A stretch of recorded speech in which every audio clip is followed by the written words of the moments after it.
মাননীয় প্রধানমন্ত্রী জনাব তারেক রহমান একটি অনুষ্ঠানে গেছেন, সেখানে কোরআন তেলাওয়াত হচ্ছে, দর্শকের সারিতে বসে তিনি কোরআন তেলাওয়াত শুনতেছেন। সাধারণ দর্শকের সারিতে সাধারণ মানুষের চেয়ারে বসে প্রধানমন্ত্রী কোরআন তেলাওয়াত অনুষ্ঠান উপভোগ করতেছেন, এমন দৃশ্য বাংলাদেশের মানুষ দেখে নাই। আলহামদুলিল্লাহ, কি সহজ সরল মন মানসিকতা মাননীয় প্রধানমন্ত্রী তারেক রহমান।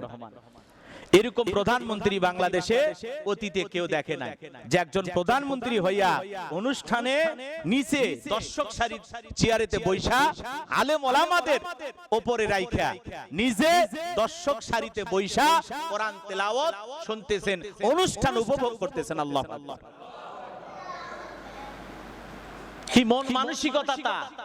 মাননীয় প্রধানমন্ত্রী জনাব তারেক রহমান একটি অনুষ্ঠানে গেছেন, সেখানে কোরআন তেলাওয়াত হচ্ছে, দর্শকের সারিতে বসে তিনি কোরআন তেলাওয়াত শুনতেছেন। সাধারণ দর্শকের সারিতে সাধারণ মানুষের চেয়ারে বসে প্রধানমন্ত্রী কোরআন তেলাওয়াত অনুষ্ঠান উপভোগ করতেছেন, এমন দৃশ্য বাংলাদেশের মানুষ দেখে নাই। আলহামদুলিল্লাহ, কি সহজ সরল মন মানসিকতা মাননীয় প্রধানমন্ত্রী তারেক রহমান।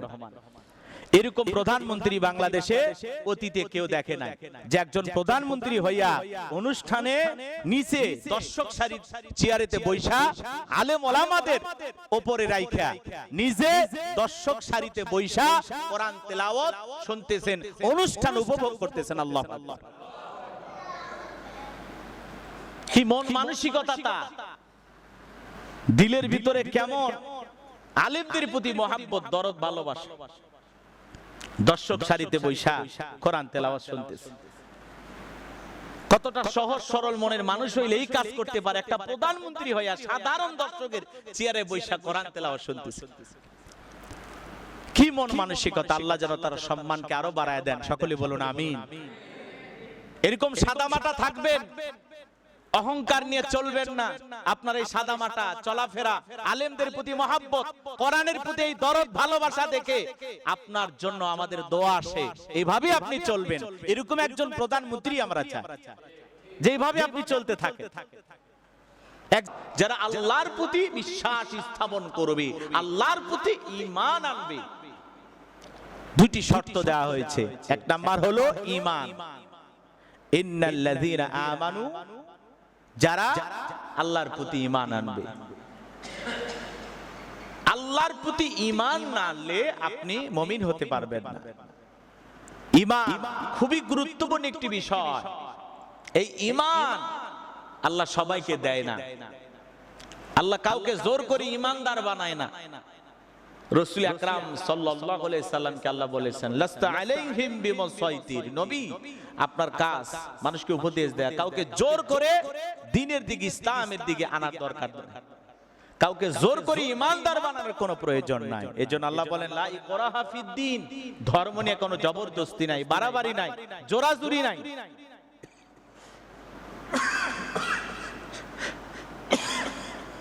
ঈমান মানুষকে জোর করে, বাধ্য করে আনানো যায় না ইসলামের পথে, ঈমানের পথে।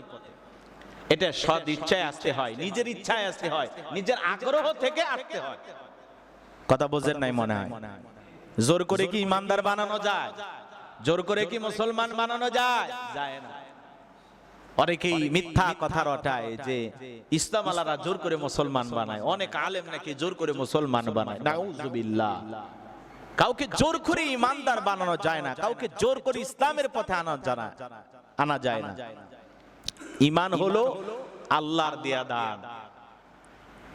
এই ঈমান জোর করে আসে না। সম্মানিত হাজিরিন, যে কথা বলতে চাচ্ছিলাম, গভীর মনোযোগ দিয়ে কথাগুলো বোঝার এবং শোনার চেষ্টা করবেন। আল্লাহ রাব্বুল আলামিন বলেন, ইন্নাল্লাযীনা আমানু ওয়া আমিলুস সলিহাতি কানাত লাহুম জান্নাতুল ফিরদাউসি নুজুলা। আল্লাহ রাব্বুল আলামিন বলেন, যারা ঈমান আনে, সৎ কাজ করে, তাদের আপ্যায়নের জন্য রয়েছে জান্নাতুল ফিরদাউস।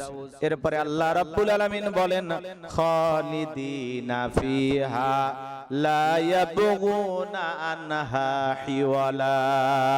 সেখানে তারা স্থায়ীভাবে বসবাস করবে, সেখানে তারা চিরকাল বসবাস করবে, সেখান থেকে তারা কোনোদিন বের হওয়ার কামনা পোষণ করবে না, সেখান থেকে তারা কোনোদিন বের হতে চাইবে না। বলুন সুবহানাল্লাহ। কত বড় নিয়ামতে ভরা জান্নাত আল্লাহ তাআলা আপনাকে আমাকে দেবেন।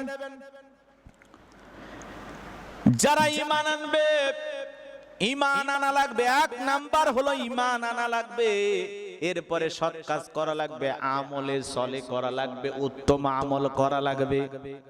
ঈমানদার সবাই হইতে পারে না, সবার ভাগ্যে ঈমান জোটে না। একজন ঈমানদার কতটা খাঁটি হবে, একজন ঈমানদার কতটা নেককার হবে, একজন ঈমানদার কতটা দায়িত্বশীল হবে, যেমন তেমন ভাবে নিজেকে ঈমানদার দাবি করলে হবে না। ঈমানদার কখনো আল্লাহর হুকুমের বাইরে পৃথিবীর জমিনে চলতে পারে না। আল্লাহর প্রতি রাসূলের প্রতি বিশ্বাস স্থাপন করলো, আল্লাহর প্রতি রাসূলের প্রতি ঈমান আনলো, সে আল্লাহ রাসূলের বিধানের বাইরে চলতে পারে না। একজন ঈমানদার এই পৃথিবীর ভূখণ্ডে কখনো আল্লাহর হুকুমের অমান্য করতে পারে না, আল্লাহর হুকুমের বিরোধিতা করতে পারে না। সম্মানিত হাজিরিন, গভীর মনোযোগ দিয়ে কথাগুলো শুনবেন। একজন ঈমানদার ঈমান আনার পরে আল্লাহ রাব্বুল আলামিন যেটাকে হালাল বলেছেন ওটাকে হালাল মানতে হবে, যেটাকে হারাম বলেছেন ওটাকে হারাম মানতে হবে। আল্লাহর বিধানের বাইরে চলার কোনো সুযোগ ঈমানদারের নাই। পবিত্র কোরআনুল কারীমে সূরা নিসার ভিতরে আল্লাহ রাব্বুল আলামিন আপন মাকে বিবাহ করা হারাম করে দিয়েছেন। পুরো কোরআনের ভিতরে আল্লাহ রাব্বুল আলামিন একবার হারাম করে দিয়েছেন। বলেন তো বাজার, কিয়ামত পর্যন্ত আল্লাহ সেটাকে হারাম করে দিয়েছেন। পৃথিবীর কোন মানুষ কি আল্লাহর এই বিধানকে অমান্য করতে পারে? পারে না। আল্লাহ একবার শুধু সূরা নিসার ভিতরে মাকে বিবাহ করা হারাম করেছেন। পৃথিবীর কোন মানুষ আল্লাহর হুকুমের বিরোধিতা করে না, সবাই এই হুকুমটাকে মানে। আল্লাহ রাব্বুল আলামিন ওযুর ফরজ 4টি সূরা মাইদার ভিতরে আল্লাহ রাব্বুল আলামিন জানিয়ে দিয়েছেন, কোন ঈমানদার যদি চিন্তা করে শীতের দিন আমি মুখমণ্ডল ধুইলাম, হাতের কোন পর্যন্ত ধুইলাম, মাথা মাসে করলাম, কিন্তু প্রচন্ড শীত, দুইটা পা ধুইলাম না, ওযুর 3টা ফরজ আমি আদায় করলাম, শুধুমাত্র পা না ধুয়ে যদি আল্লাহর বান্দা ফজরের নামাজ আদায় করে, বলেন তো নামাজ হবে? হ্যাঁ, কথা কয় না, নামাজ হবে? নামাজ বাতিল হয়ে যাবে। 4টি ফরজের 3টি ফরজ আদায় করেছে, একটি ফরজ আদায় করে নাই, বলেন তো নামাজ হবে না নামাজ বাতিল হয়ে যাবে? নামাজ বাতিল হয়। রমজান মাস, একজন রিকশা চালক রিকশা চালাইতেছে, সারাটা দিন পরিশ্রম করার পরে চালের টাকা হয়েছে, আসরের নামাজ পড়ে বগুড়ার বড় মসজিদে গিয়ে বড় ইমাম সাহেবকে বলতেছে, হুজুর সারাটা দিন রিকশা চালায়া আমার চাল কেনার টাকা হয়েছে, আসর থেকে মাগরিব পর্যন্ত যদি রিকশা চালায় তাহলে মোটামুটি তরকারি কেনার ডাল কেনার টাকাটাও হয়ে যাবে। আপনি যদি অনুমতি দেন আসর পর্যন্ত আমি রোজা রাখলাম, 14 ঘন্টা রোজা, আর মাত্র 1-1.5 ঘন্টা বাকি আছে, আপনি হুজুর শুধু একবার ফতোয়া দেন, হ্যাঁ তরকারি বা ডালের টাকার জন্য বাকিটা সময় রোজা না রেখে তুমি ইফতার করে রিকশা চালানো শুরু করো। কি বলেন? 1-1.5 ঘন্টা রাখেন, 80% সব তো আল্লাহ তাআলা অবশ্যই দিবে। আসর পর্যন্ত রোজা রাখছে, ইমাম সাহেব যদি ফতোয়া দেয়, হ্যাঁ ভাই আপনার বাড়িতে স্ত্রী সন্তান আছে, তাদের জন্য ডাল ভাত দরকার, চালের টাকা হইছে, তরকারির টাকা এখনো রোজগার করতে পারেন না, ঠিক আছে এই সময়টুকু রোজা রাখার দরকার নাই, পরিশ্রম করে ইনকাম করেন, বলেন তো ইমাম সাহেব যতই ফতোয়া দেখ এই কাজে, বলেন তো ওনার রোজা রাখায় আসর পর্যন্ত আল্লাহ কবুল করবে? 80% সব কি পাবে? হ্যাঁ, নির্দিষ্ট সময় সূর্য অস্তগামী যাওয়ার 1 মিনিট আগেও যদি কেউ ইফতার করে তার রোজা হবে না। এটা হলো আল্লাহর বিধান, এটা আল্লাহর হুকুম। একজন ঈমানদার এইভাবে আল্লাহ রাব্বুল আলামিনের হুকুমকে মান্য করবে, 1 মিনিট আগেও সে ইফতার করবে না, তাহলে তার রোজা হবে না। ওযুর 4টি ফরজ, 3টি আদায় করলে হবে না, 4টি আদায় করতে হবে। আল্লাহ যেটাকে হালাল বলেছেন ওটাকে হালাল জানতে হবে, যেটাকে হারাম করেছেন ওটাকে হারাম জানতে হবে। এটা হলো ঈমানদার। যেমন তেমন ঈমানদার হলে হবে না। ঈমানদার জীবনে সব চাও আল্লাহর কাছে চাইবে। ঈমানদার কখনো মাজারে সিজদা দেবে না, পীরের পায়ে সিজদা দেবে না। আর যদি কেউ মাজারে পীরের কাছে সিজদা দেয়, বলেন তো তার কি ঈমান থাকে? সে আল্লাহর সাথে শিরিক করলো। এই সমাজে অসংখ্য ঈমানদার আছে, নিজেকে ঈমানদার দাবি করে, কাজা খায়, মদ খায়, বেনামাজি, নামাজ আদায় করে না, সুদ খায়, ঘুষ খায়, হারাম খায়, জিনা ব্যভিচার করে, হাজার অন্যায় অপরাধের সাথে জড়িত। এই লোকটাকেও যদি বলা হয় জান্নাতে যাইবেন, ভাই কি কন হুজুর? এটাই তো আশা। জীবনে অকাম বদকাম যা করি জান্নাতে যাব না, এই আশা তো নাই। জান্নাতে যাব এটা সবার আশা। কথা বলেন না কেন ভাই?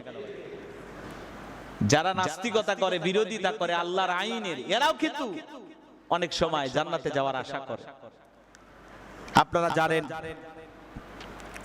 যারা এই সমাজে অসংখ্য মানুষ আছে যারা বিরোধিতা করে,